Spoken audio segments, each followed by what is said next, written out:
দীর্ঘদিন ধরে আদম ব্যবসার নামে প্রতারণা করে কোটি কোটি টাকা হাতিয়ে নেওয়া নাহিদ হাসানের বিরুদ্ধে একাধিক মামলা থাকলেও তার শিকার হয়েও শেষ পর্যন্ত কারাগারে যেতে হলো ভুক্তভোগীদের। নাহিদ হাসান, যিনি মিশন গ্লোবাল ট্রাভেল এজেন্সির অ্যাডমিন, বিভিন্ন দেশে লোক পাঠানোর নামে প্রতারণা করে 8 থেকে 10 কোটি টাকা হাতিয়ে নেয় তিনি। তার বিরুদ্ধে 2019 সালে, 2022 সালে ও 2023 সালে একাধিক মামলা হয়। ভুক্তভোগীদের মধ্যে রয়েছে রেজাউল ইসলাম, মোহাম্মদ ওয়াসিম, রেজাউল করিম সহ আরও অনেকে। রেজাউল করিমকে অস্ট্রেলিয়া পাঠানোর নাম করে 30 লাখ টাকা, রেজাউল ইসলামের কাছ থেকে 30 লক্ষ টাকা এবং নূরে আলমের কাছ থেকে 9.5 লক্ষ টাকা নেন নাহিদ হাসান।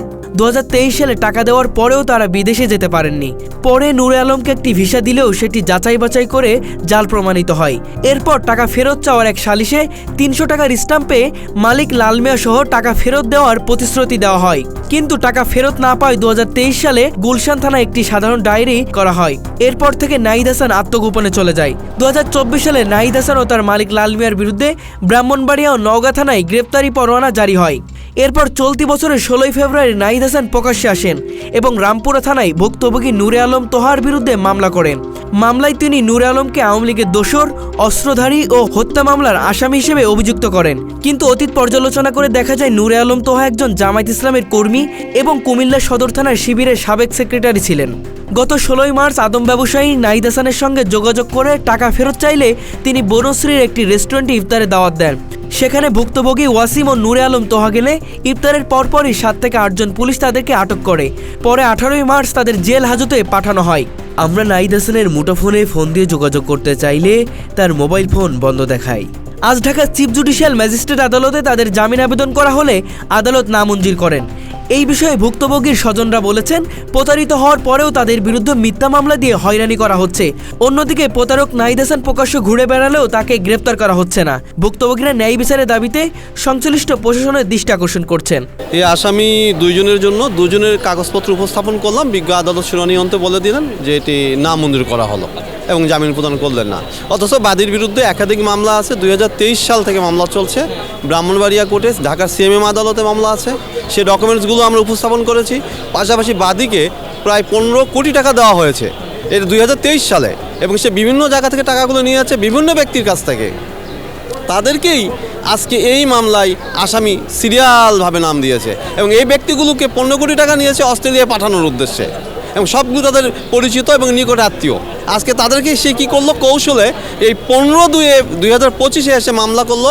ঘটনা 20/7/2023 ঘটনা দেখায় এবং ঘটনা সম্পূর্ণভাবে মিথ্যাভাবে আমরা উপস্থাপন করেছি যথাযথভাবে। বিজ্ঞ আদালত বলেছেন যে আসামিদের জামিন নামঞ্জুর।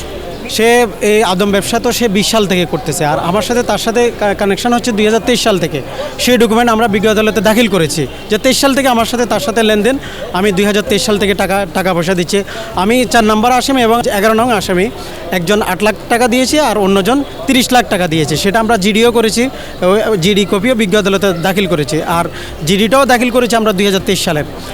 ঘটনাটা যদিও 2023 সালের, ইন দ্য মিন টাইম যখন 5 আগস্টে যখন একটা ঘটনা ঘটে গেল, তখন সে এই ঘটনাটাকে ব্যবহার করে সে নিজেকে সেভ করার জন্য এই 15 কোটি টাকার দায় থেকে অব্যাহতি পাওয়ার জন্য এই 91 জন আসামিকে আওয়ামী লীগের ট্যাগ লাগিয়ে যে মামলাটা দাখিল করেছে। মূলত তার অভিযোগটি একদম ভিত্তিহীন এবং বানোয়াট। বিষয়টা হচ্ছে, আমি তো নিজেই ভুক্তভোগী। আমি তো নিজে টাকা দিয়েছি কারণ সে একজন আদম ব্যবসায়ী, আমাকে প্রবাসে সেটেল করে দিবে সে উদ্দেশ্যে টাকাটা দিয়েছি। কবে? 2020 সালে।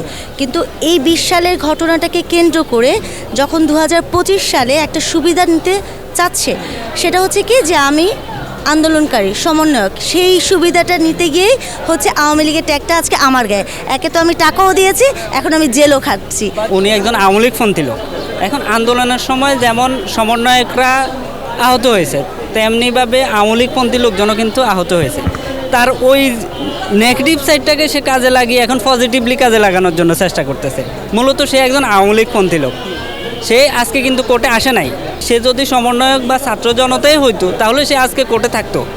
সে কোর্টে আসে নাই, তার পক্ষে কোনো ডিড ডকুমেন্ট, তার পক্ষে কোনো উকিলও দাঁড়ায় নাই। এইটা থেকে আমরা সুস্পষ্ট বুঝতে পারি যে উনি আসলে কোনো সমন্বয়ক বা ছাত্র জনতার মধ্যে পড়ে না। আমার ভাই আসলে একজন জামাত ইসলামের কর্মী। আমরা এটা কোর্টে উকিলকে এটা দায়ের করছি, কিন্তু এই মামলাটা ওনারা দায়ের করছে যে উনি একজন আওয়ামী লীগের পন্থে। হ্যাঁ, এটা আসলে সবচাইতে বড় একটা মিথ্যার নিছে ওরা। এটা মিথ্যা। একটা টাকার ইস্যু থেকে শুরু করে ওরা এই মামলাতে দায়ের করছে আর কি।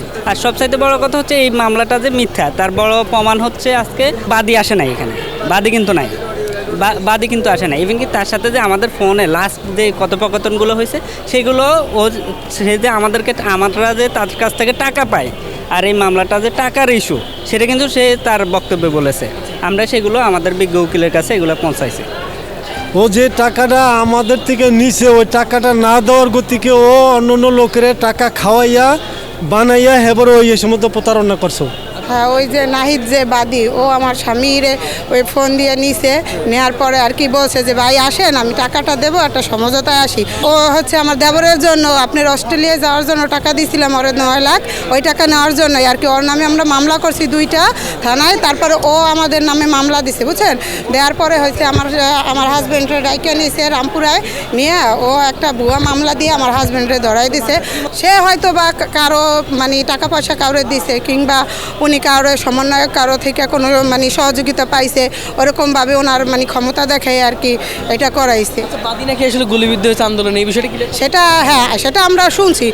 এই আন্দোলনের সময় অনেকে আমরা সাধারণ জনগণ বাহিরে গেছি, হয়তো বা পুলিশের গুলি না কার গুলি ওনার লাগছে সেটা উনি মানে আমরা কেউ বলতে পারবো না। হয়তো বা উনি বের হয়েছে যে কোনো একটা কাজে ওনার গুলি হয়তো বা পুলিশও করছে কিংবা ওই সময় তো আমার স্বামী ওইখানে উপস্থিত ছিল না, সে তো তখন তার কর্মস্থলে ছিল। আর পুরাটাই মিথ্যা মামলা আমার স্বামীরে দেওয়া হয়। এমনও তো হতে পারে সে আমলিকের লোক ছিল, তারা গুলি আমলিকের লোকও তারা গুলি করতে পারে, কারণ কে কারা গুলি করছে তখন কেউ বলতে পারে না। আর ও যে ভুয়া মামলা দিছে এটা আমাদের সব ডকুমেন্ট আমাদের কাছে আছে। সে নিজেকে সমন্বয়ক দাবি করছে, আসলে সে তো সমন্বয়ক না, উনি হচ্ছে একজন আদম ব্যবসায়ী। উনি হয়েছে ভুয়া সমন্বয়ক সাইজা, মানে এই যে আমাদের বহুত লোকের থেকে টাকা পয়সা নিয়ে আমাদের হয়রানি করার জন্য আর কি এইগুলা করছে। এখন আমরা মানে এটার একটা সমাধান চাইতেছি, একটা সুবিচার চাইতেছি।